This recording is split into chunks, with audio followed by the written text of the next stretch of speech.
We said goodbye to a giant of a man this past week. Red McCombs passed away at age 95. During Red's lifetime, he carried us all to victory and success, and he lifted San Antonio on his shoulders and made it so much better for all of us here in our community. Tomorrow, we'll celebrate his amazing life right here at the Tobin Center at 10 a.m. Next Sunday, March 5th, we're going to bring you highlights of Red's service. And we'll tell you the story of his life right here on Mission Park Cares. Red McCombs began his career in the auto business with a promise to his customers. He would go the extra mile to help them buy the car they really wanted to drive. That process was, I know that you want a car and I'm here to help you. Just tell me what you want and I'm going to help you get it. And by keeping that promise, he found himself on the road to success, selling 4 times as many cars as any other salesman in town. I was selling 30 to 35 cars a month, and the average we're selling about 8, and that's still the case. Red's passion for customer care became his famous lifelong motto. At Red McCombs, we're driven to serve. Along the way, he not only sold more cars than any other salesman in the state of Texas, he also built the #1 winningest basketball team in NBA history. We are committed that this franchise in San Antonio will be the very best that there is in the NBA. The noisiest arena in the NBA. San Antonio is known now internationally because of the Spurs. It's by far the biggest thing that I ever had anything to do with insofar as capturing a community. He co-founded the world's most successful radio, TV, and outdoor media empire. Never intended to build that worldwide greatest group of stations ever put together, and it allowed me to do a lot of things I couldn't have done otherwise. And he turned sleepy San Antonio into the 7th largest city in the entire U.S.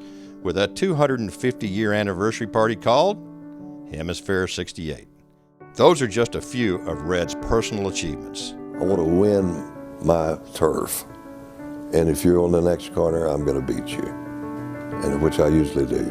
With all his success, his larger-than-life exploits, and his pure Texas charm, Red always considered his lifelong love affair with his wife Charlene and the family they built together to be his greatest accomplishment. Because against all odds, that was never going to happen. But I knocked them all out, and we've had a beautiful 67 years together. Red McCombs loved cars. He loved sports, and he loved this city. And most of all, he loved his family. He has been called the most significant San Antonian of the 20th century. Billy Joe, Red McCombs, is forever remembered by Mission Park for 95 years of a life well lived. Now, here's a story of one of Red's partners, Lowry Mays. Together, Red and Lowry changed the world of media right here in San Antonio, Texas. If it was up to Lowry Mays, he would have never been in the broadcasting business. I might not have signed that note. Because I didn't expect to be in the radio business 90 days later. But an accidental signature changed the course of history. Mays graduated from Texas A&M in 1957 and expected to become a petroleum engineer. He served for the Air Force and led a military exchange program in Taiwan to build a jet fuel pipeline. When Mays' service came to an end, he attended Harvard and received his MBA. He moved back to San Antonio with his wife Peggy and began working for an investment firm before starting his own in 1970. He was then presented with an opportunity. I had 2 of my close friends who walked in my office one day and they said, "Oh, we've got this great new project and we want to buy a radio station and we want you to be our partner in it." What I didn't know was they had no money. Mays signed a loan to help his friends, but didn't expect what would happen next. 90 days later, the loan officer called me and said, "Congratulations, you own a radio station." And I said, oh my God, what do I do now? He created the San Antonio Broadcasting Company and leaned on an old friend for help. I called my buddy, Red McCombs, and I said, Red, do you know anything about the radio business? And he said, well, of course. I said, well, do you want to be my partner? Because I know nothing. The two purchased a second radio station, WOAI, an AM channel with a unique signal. It was a clear channel radio station. In 1922, they designated 12 radio stations who could have the power of 50,000 watts. No one else was on that frequency. Mays rebranded his company Clear Channel Communications, became the CEO, and took the company public in 1984. Mays was bullish for the future of FM radio and saw the potential for talk radio for his Clear Channel AM stations. I want to turn it into a news talk, just like KRLD. And so we did that, and it became an instant success. There was no news station here at all, and there really wasn't very many anywhere. And we duplicated that format in a number of different markets. Mays lobbied for deregulation. That led to the Telecommunications Act of 1996 and opened the door for Mays to expand his company at a rapid pace. We used that model to get us into the television business, and then we used that model to get us into the outdoor advertising business, and that led us to 65 different countries. By the early 2000s, he controlled 10% of radio stations and the operation of how the music industry sold and promoted live events. I told our salesmen, we're not in the radio business, or we're not in the outdoor business. We're in the business of selling other people's products. In 2004, Clear Channel owned 1,200 radio stations, 40 TV stations, and reached sales of $9 billion. After a minor stroke in 2005, Mays took a step back from his role as CEO. A year later, he sold his company for $17.9 billion. Lowry Mays changed the way the broadcasting business operated. It earned him honors in the Texas Business and Radio Hall of Fames. It may have been an accidental decision to sign that note decades ago, but there was nothing accidental about the success and impact Lowry Mays made years later. Work hard, get a strong work ethic as young as you can, and try to build something worthwhile.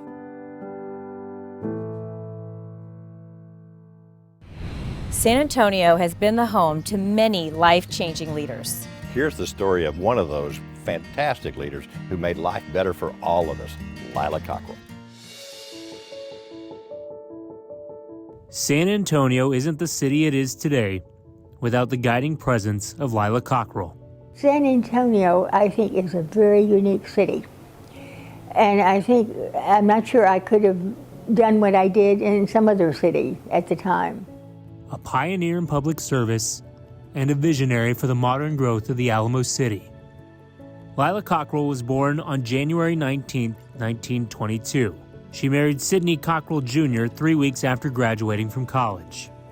Lila joined the U.S. Navy and trained to become an officer in the Women Accepted for Volunteer Emergency Service program. When the war ended, the Cockrells lived all over the country, before finally settling in San Antonio in 1956. I remember just thinking, this place is wonderful, it's magical, I just love it. I think the river is what I fell in love with in the beginning, but then my love extended to the culture of the city, learning more and more about the culture. Lila Cockrell was involved in many organizations, but was called to public service and became a member of City Council. It was a time for me to begin getting past my normal experiences and learning more and more about the community aspects that I had not known much about. In 9 years on the council, she made a big impact, supporting the expansion of San Antonio's green spaces and public libraries. finding ways to finance the redevelopment of the city, and playing a large role in Hemisphere 68. This would help put San Antonio on the map by inviting the world to come here and focusing on San Antonio's role as a meeting place or a confluence city. They hoped that we could move into the future, and I think that's exactly what we did. As part of Hemisphere, Cockrell served on the Site Coordination Committee. She fought budget cuts to keep a performing arts theater at the newly constructed Convention Center, a theater now honored in her name. She also suggested a fleet of party barges for tours on the city's Riverwalk, an attraction now known worldwide today. Her accomplishments and vision gave her the opportunity to run for mayor in 1975. Cockrell won in a runoff and became the first female mayor of San Antonio. During her first 6 years in office, she aimed to position San Antonio for the future. More often, I would try to persuade and lay out an idea and coax and persuade. Finally, I got to be more and more assertive. Cockrell navigated the city during a national energy crisis, helping lead to the creation of Valero and landing its headquarters in San Antonio. And Valero spun off other companies. Pretty soon there was Diamond Shamrock. There were other companies that came and were part of really the benefits from that deal. And so I felt like that was something I really did for San Antonio. She also played a key role in keeping pro basketball in San Antonio, pushing for the Spurs' inclusion into the NBA, and leading the renovation of the Hemisphere Arena. She stepped away after her third term to take care of her ailing husband, but ran for mayor one more time in 1989 and won again. As a councilwoman and then as mayor, I tried to listen to people and be responsive to them. After Cockrell left office, she served to improve San Antonio, from the restoration of the Japanese Tea Garden in 2008 to helping plan, design, and raise funds for the Riverwalk's $385 million beautification project, stretching from the Pearl to the Missions south of downtown. Lila Cockrell lived to be 97 years old, dedicated her remaining years to public service. She passed away in August 2019 and is buried at Mission Burial Park North.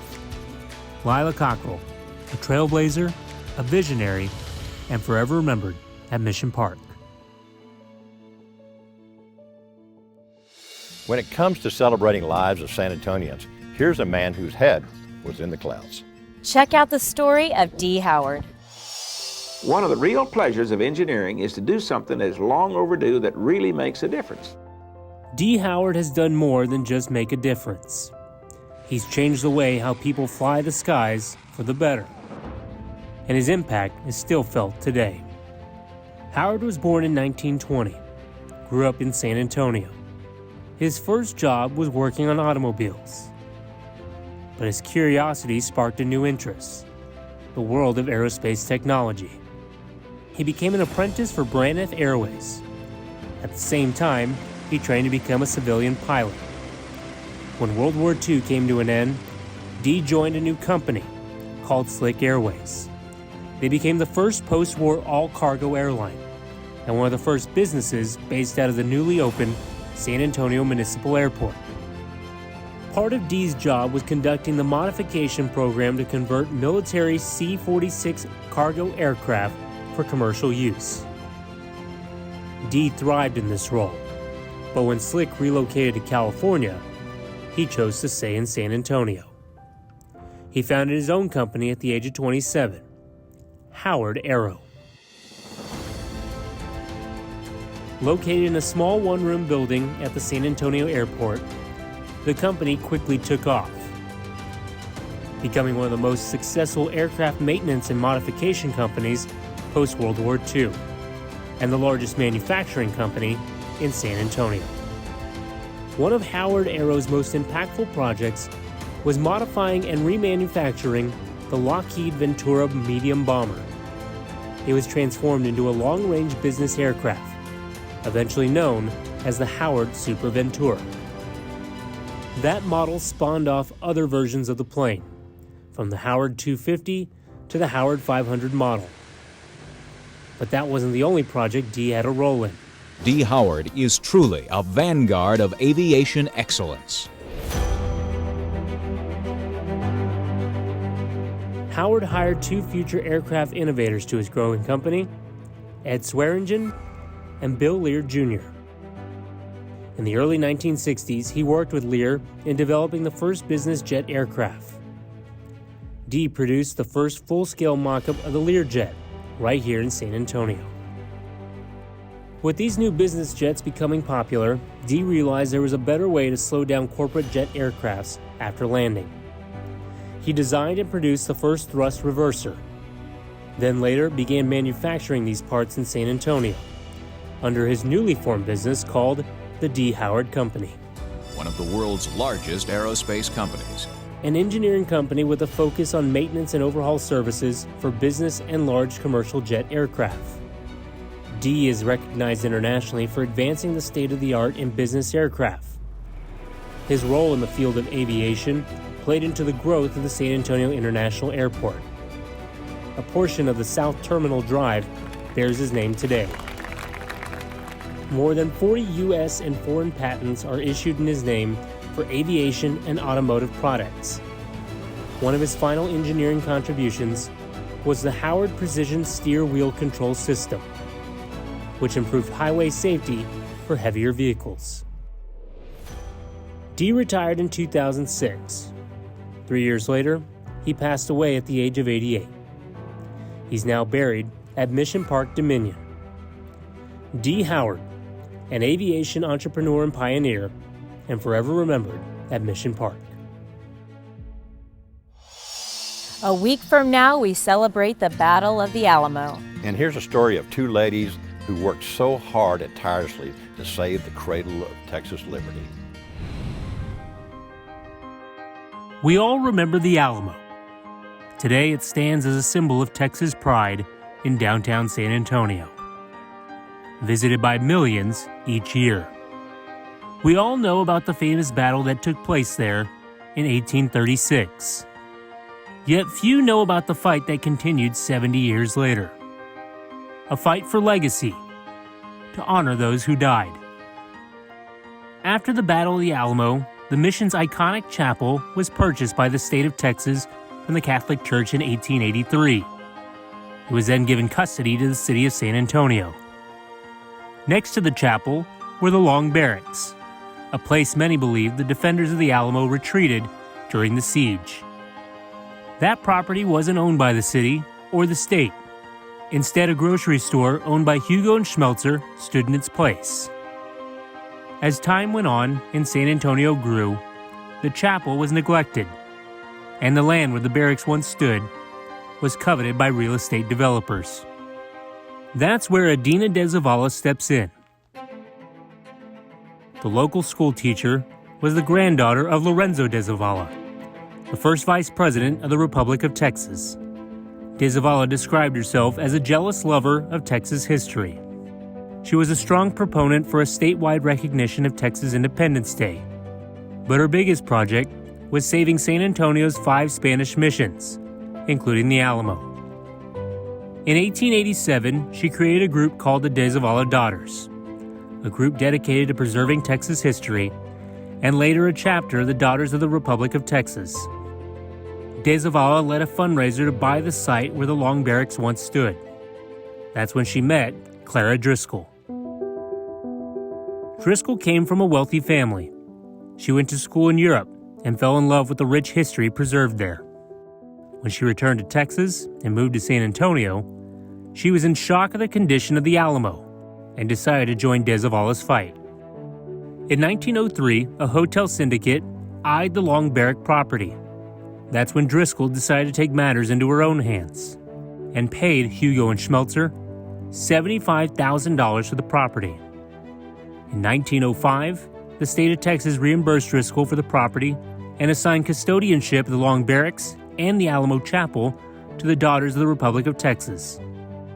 Over the next 10 years, both De Zavala and Driscoll fought to preserve the Alamo structure and land. Driscoll spent an additional $70,000 to purchase more city property around the shrine, and she used her social pull to prevent the widening of Houston Street and keep the San Antonio Fire Department from building a new fire station near the Alamo. De Zavala took on a rugged approach.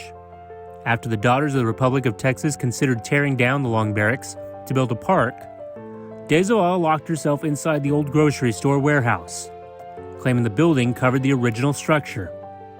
After 3 days in the dark, rat-infested building, Texas Governor Oscar Branch Colquitt ordered the barracks to be restored to its original condition. During the restoration process, workers were able to prove De Zavala was right. Driscoll passed away in 1945, known as the Savior of the Alamo. Her body was allowed to lie in state in the Alamo Chapel. De Zavala did not receive the same honor when she died a few years later. But as a tribute, she was carried past the Alamo one last time. Today, both women are recognized on the grounds of the Alamo for millions of visitors to see. Defenders of the Alamo in their own way, Adina De Zavala and Clara Driscoll embody the Texas spirit and are forever remembered by Mission Park.